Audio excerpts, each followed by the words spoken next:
अल्लाह की ज़ात से इत्मीनान से ये बात कह सकता हूँ कि इंशाअल्लाह 5 IAS और IPS ज़रूर तैयार हो जाएंगे अगर 10 लोगों ने इरादा किया।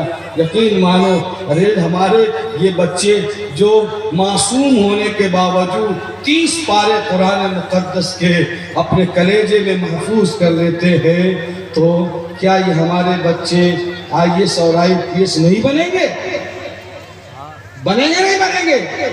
सुनो, मैं एक बात कह के जाना चाहता हूं दोस्तों, अगर बंदूक का लाइसेंस लेना हो, गन का लाइसेंस, तो तोप के लिए अप्लाई करो, फॉर्म भरो कि हमें तोप का लाइसेंस चाहिए। जब तोप के लिए अप्लाई करोगे तब गन का लाइसेंस मिलेगा, और जब गन ही के लिए अप्लाई करोगे आप तो पटाखे का भी लाइसेंस मिलेगा। बात साफ बात। हौसले को बुलंद करो, निगाह वहां रखो, और अपने बच्चों को उन कुर्सियों पर बिठाओ जहां बैठकर कौमों की तकदीरों के फैसले किए जाते हैं। करेंगे इंशाअल्लाह। ये मेरा तीसरा पैगाम था, और मैं इंतज़ाम में खलल नहीं करना चाहता। मैं उसूल का और जलसे के इंतज़ाम और रवादारी का मैं पाबंद रहता हूँ, इसलिए मेरा वक्त ख़त्म हुआ। वो 45 मिनट है, 2-3 मिनट इजाज़त लेकर एक और आखिरी बात कह दूँ और मैं चला जाऊँ। आखिरी बात वो ये है कि हम मुसलमान हैं तो हमारे मुआशरे में और हमारे समाज में और गैरों के समाज में फ़र्क का होना ज़रूरी है। हमारे अख्तर साहब MLA अख्तर ईमान साहब और दूसरे अहबाब जब हम लोग एक साथ बैठते हैं मजलिसों में, तो रोना और गाना हम लोगों का आपस में, अरे 2 या 3 आपस में बैठ के क्या करेगा, वो उसका आंसू पूछेगा, वो उसका आंसू पूछेगा। हम तो इस वक्त टूअर कौम है, हम उसका आंसू पोंछते हैं, या काजी हमारा आंसू पोंछता है, इनका आंसू पोंछते। लेकिन यह आंसू पूछने और अश्क सोई से और अश्कबारी से मसला हल नहीं होगा। क़ुव्वत पैदा करो, आज़म पैदा करो, इनक़िलाब बर्पा करने का हौसला रखो कि तू किसी इनक़िलाब की आमद का इंतजार न कर, तू किसी इनक़िलाब की आमद का इंतजार न कर, जो हो सके तो खुद ही इनक़िलाब पैदा, जो हो सके तो खुद ही इनक़िलाब पैदा कर। हर जमाने में यही हुआ है। आज रिपोर्ट पढ़ो आप, आगे यहाँ जलसे में इमारत शरिया फुलवारी शरीफ पटना से काजी साहब आए हैं। हाँ आए हैं मौलाना, तो 1 लाख तुम्हारे वहां कोई घूम रहा है, कोई वहां घूम रहा है, कोई वहां घूम रहा है। अरे सुनो हम क्या कह रहे हैं आपसे। रहते हो माधेपुर में, रहते हो ग्वालटोली में, रहते हो शमसपुर में, रहते हो शिकारपुर में, तुम्हें पता ही नहीं है, रहते हो कलदासपुर में, निष्ठा में, तुम्हें मालूम है। जरा कटिहार में जाकर और मैरिज रजिस्ट्रार के यहाँ कोई लिस्ट पढ़ के देखना तो पसीना उतर जाएगा, जब नौज़ बिल्लाह आपको पता चलेगा कि हमारे समाज और हमारी सोसाइटी और हमारे मुआशरे की हकीकत क्या है। जब आप, मैं हर एक से कहता हूँ, आप दरभंगा में जाकर पढ़ो, आप मधुबनी में जाकर पढ़ो, आप चंपारण में जाकर देखो मैरिज रजिस्ट्रार के यहाँ, आप इलाहाबाद में जाओ, आप मुंबई में जाओ, आप दिल्ली में जाओ, आप लखनऊ में जाओ, और जब रेशियो निकालिएगा तो खूब एहसास हो जाएगा हमें कि हम कहाँ जा रहे हैं।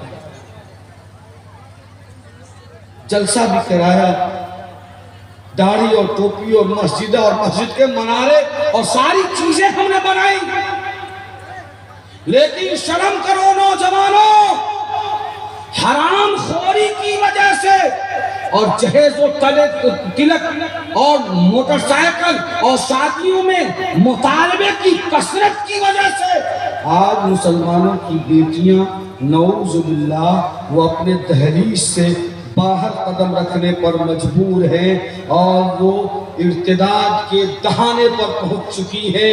उसकी एक बड़ी वजह यह है कि वक्त पे शादियां नहीं हो रही है और बेटी का बाप वो अपने आप को मुजरिम समझ रहा है कि अगर किसी के घर में 2, 3, 4 बच्चियां पैदा हो गई तो वो ये समझता है कि मैंने जुर्म किया है। हे लोगों, हमारे हबीब जनाब मोहम्मद रसूलुल्लाह आका व मौला हबीब खुदा जनाब मोहम्मद रसूलुल्लाह सल्लल्लाहु अलैहि वसल्लम ने इरशाद फरमाया कि बेटी का बाप जन्नत में मेरे साथ इस तरह से होगा, जा हुआ वाना यौमल क़ियामत हाकज़ा। जो बेटी का बाप होगा, आप सल्लल्लाहु अलैहि वसल्लम ने ये बीच वाली उंगली और शहादत की उंगली को मिलाया और फरमाया कि जितना करीबी ताल्लुक इन दोनों उंगलियों में है वैसे ही बेटी का बाप मेरे साथ जन्नत में उतने ही मेरे करीब होगा। यह बोली मैं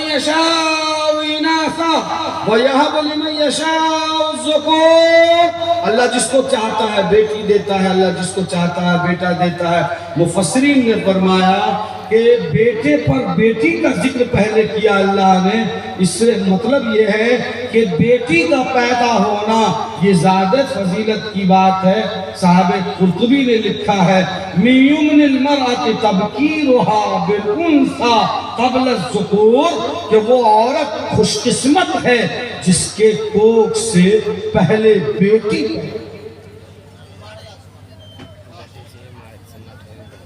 तो सवाल ये कि शादियात में ताख़ीर की वजह इर्तिदाद का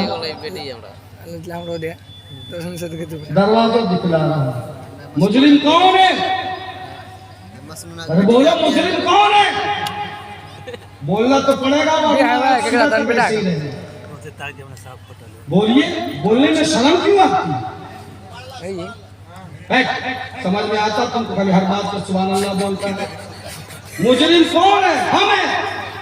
हम हैं या नहीं? हम हैं। बोलो, अरे कौन मुजरिम है? हम हैं। रसूलुल्लाह सल्लल्लाहु अलैहि वसल्लम ने इरशाद फरमाया इन्ना आज़मन निकाह बरकतन ऐसरहु मुऊनतन। सबसे अच्छी शादी वो है जिसमें सबसे छोटा बजट बने। हमने अपने किरदार से, अपने कैरेक्टर से ये साबित कर दिया है कि सबसे अच्छी शादी वो है जिसमें मोटा बजट बने। क्या हम मुसलमान साथ हम लोग चाहते ये आज़्म और इरादा नहीं कर सकते कि हमारे इस गांव में कोई भी आदमी बेटे की शादी में वो बारात लेकर नहीं जाएगा? अगर जाएगा तो हम उसमें शरीक नहीं हैं। और ये एक आदमी के करने से नहीं होगा, बैठ कर करना होगा सबों को। आलिम, हाफिज, आवाम, पढ़े लिखे सब लोगों को बैठकर इरादा करना होगा।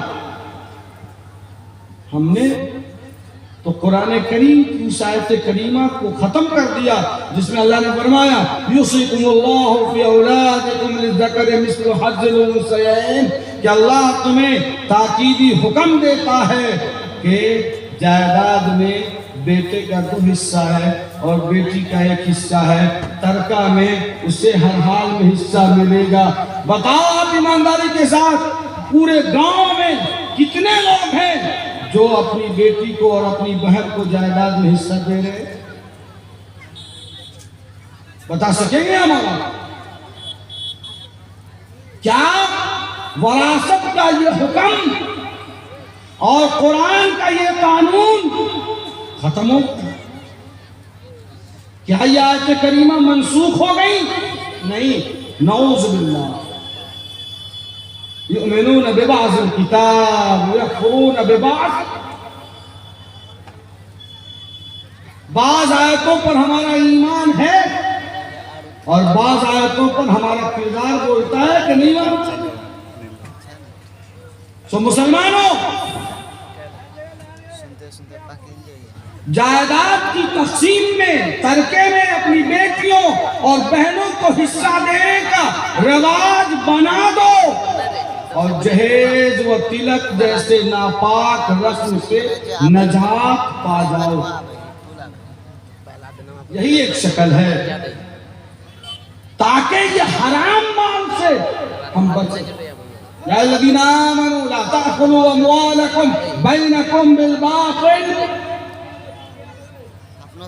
ला यहिल्लु मालु इम्रिइन मुस्लिमिन इल्ला बितीब नफ्सिही।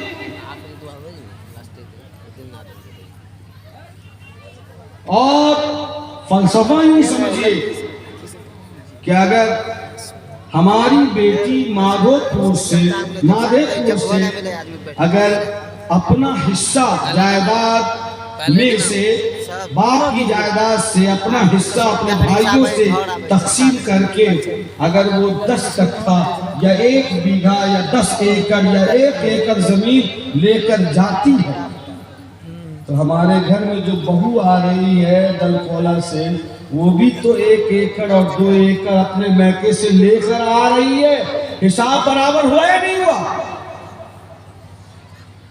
हलाल और पाक है और अल्लाह के यहाँ देने से हम बच गए, जुर्म से भी बच गए और अल्लाह की मदद भी आएगी। हम ये समझते हैं कि जहेज में जो बेटी बहन को दिया है कन्यादान महादान नहीं। जहेज देने से 5 लाख 10 लाख का आप 1 करोड़ भी दे दो, जायदाद में उसका हिस्सा कोई खत्म कर ही नहीं सकता। ये हक तो अल्लाह ने दिया है किसी की हिम्मत जो खड़ा होकर कहे कि जहेज में इतना सामान मिला था इसलिए हमारी बहन को हिस्सा नहीं मिलेगा? है कोई जुर्रत वाला मुसलमान जो कहे? मुसलमान भाइयों, हलाल काम को छोड़कर हराम काम क्यों करते हैं? हमें माहौल बनाना होगा, अपनी नस्ल को इल्तिदाद से रोकना होगा, अपनी बच्चियों को कोचिंग कराने के लिए अपने गांव में नज़म कीजिए, इस गांव उस गांव मत भेजिए। और याद रखिए ये ज़माना बहुत खतरनाक है। हर नुक्कड़ हर चौराहे पर ईमान के लुटेरे और इज्जत के खरीदार और नीलाम करने वाले खड़े हुए हैं। हमें अपनी बेटियों पर और अपने बच्चों पर सख्त नजर रखनी होगी। आप सोने का निवाला खिलाओ लेकिन चीते की निगाह रखो, तभी जाकर हम सब अपनी नस्ल का दीन और ईमान बाकी रख सकेंगे और अपने इज्जत व आबरू की हिफाजत कर सकेंगे। वरना अब इज्जत व आबरू, ये बात समझ लीजिए कि हम जिस मुल्क में रहते हैं, हम जिस मुल्क में रहते हैं, यहाँ लिव इन पार्टनरशिप आप जानते होंगे कि बगैर शादी के 2 औरत और मर्द एक साथ रह सकते हैं। सुप्रीम कोर्ट का ये रूलिंग है और वो कानून बना हुआ है। हम ऐसे मुल्क में रहते हैं। ऐ मुसलमानों, अल्लाह रब्बुल इज्जत ने फरमाया ला तनकिहुल मुशरिकात हत्ता युमिन वला अमतुम मुमिनतुन खैरुम मिन मुशरिका वलौ अअजबतकुम वला तनकिहुल मुशरिकीन हत्ता युमिनू वला अब्दुम मुमिनुन खैरुम मिन मुशरिक वलौ अअजबकुम। कि एक मोमिना का एक काफिर और मुशरिक से निकाह नहीं हो सकता, हराम है और ज़िनाकारी है। एक काफिरा और मुशरिका से किसी साहिबे ईमान का निकाह नहीं हो सकता, ये हराम है और बदकारी है।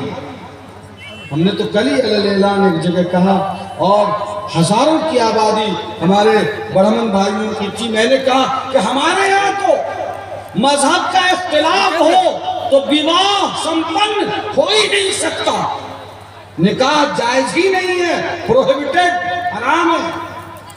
तो फिर लव जिहाद हम कैसे कर सकते हैं? इसलिए दीन और ईमान और अकीदे का मसला है।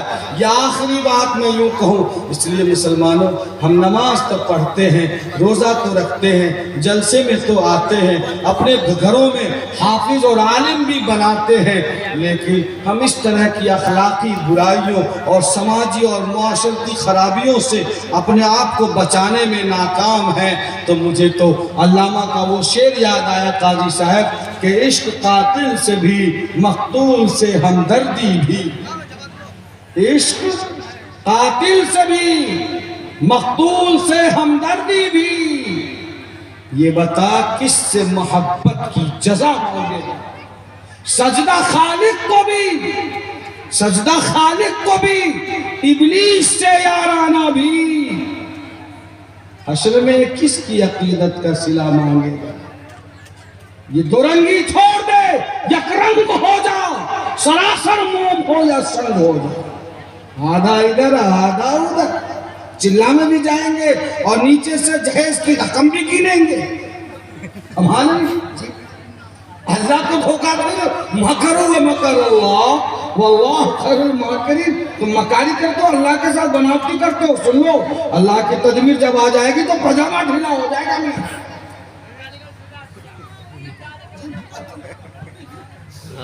सो दीन और ईमान की पुख्तगी।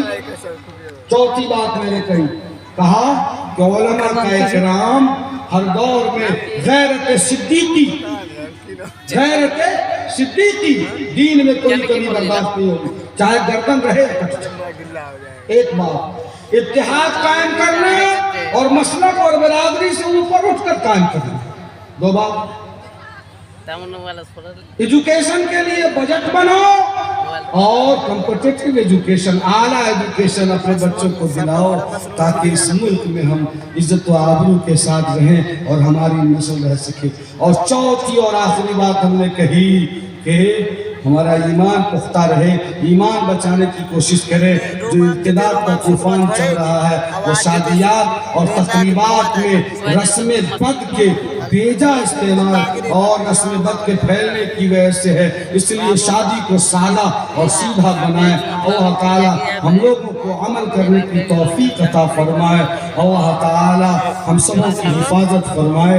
अल्लाह ताला जामिया इमदादिया मादपुर के इस इजलास को बामकसद बनाए, मुफीद बनाए, कारगर बनाए और आने वाला कल जो इंशाअल्लाह ये इजलास जारी है, अल्लाह इसके अच्छे असरात पूरे खित्ते पर कायम फरमाए और यहाँ के असातिज़ा, मुंतज़िमीन, मुआविनीन और तलबा को कबूल फरमाए। अल्लाह ताला हम सब के जमा होने को कबूल फरमाए। व आखिर दावाना अनिल हम्दुलिल्लाहि रब्बिल आलमीन। शुक्रन जज़ाकुमुल्लाह।